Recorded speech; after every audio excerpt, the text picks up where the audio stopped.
ሌሊት ቢትኮይን እንደገና ክራሽ አደረገ። እንደሚታይ በትንሽ ደቂቃ ውስጥ ማለት በአንድ ሰዓት ውስጥ እንደዚህ ያህል ወረደ። እስከ የት ድረስ ወረደ? እስከ ሆል ኮሬክሽን ሌቭል ውስጥ። በደንብ ቢትኮይን፣ ኢቴሪየም እና ሶላና ያለን በአጭር ለናንተ አናላይሲስ እሰጣችኋለሁ። ለናንተ ተጠቃሚ ከሆነ እባካችሁ ላይክ አድርጉት። አሁን ወደ አናላይሲስ እንሄዳለን። ቢትኮይን እዚህ እንደሚታይ ወደ ላይ ሲሄድ ብዙ ኢምባላንስስ ነበረ።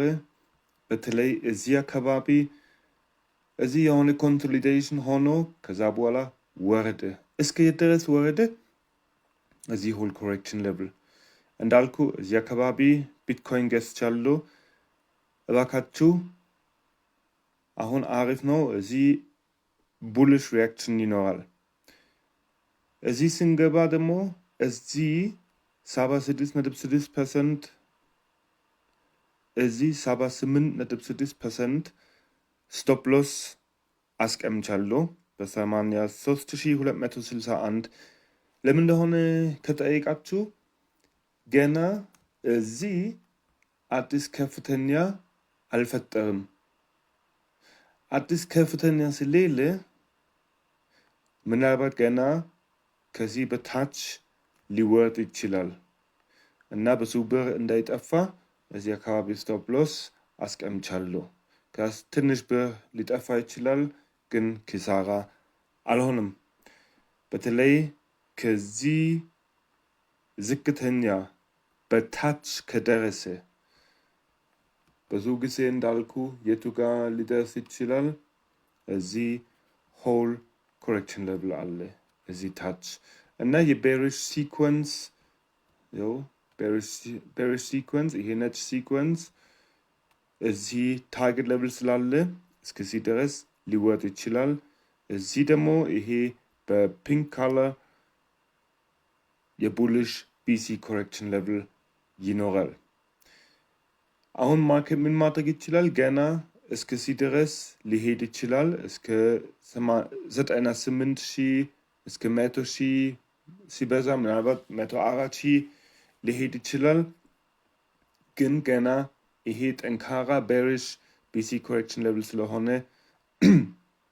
እዚህ ውስጥ የኛ ፖዚሽን መዝጋት አለብን። አለበለዚያ እንደገና ይወጣል እስከዚህ ድረስ። ከዛ በኋላ ኪሳራ እንሆናለን።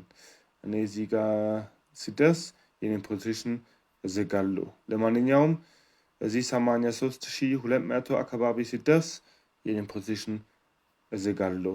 በትንሽ ድሮዳውን ውስጥ ማለት ነው። ኢቴሪየም እንደ ቢትኮይን በጣም ወረደ።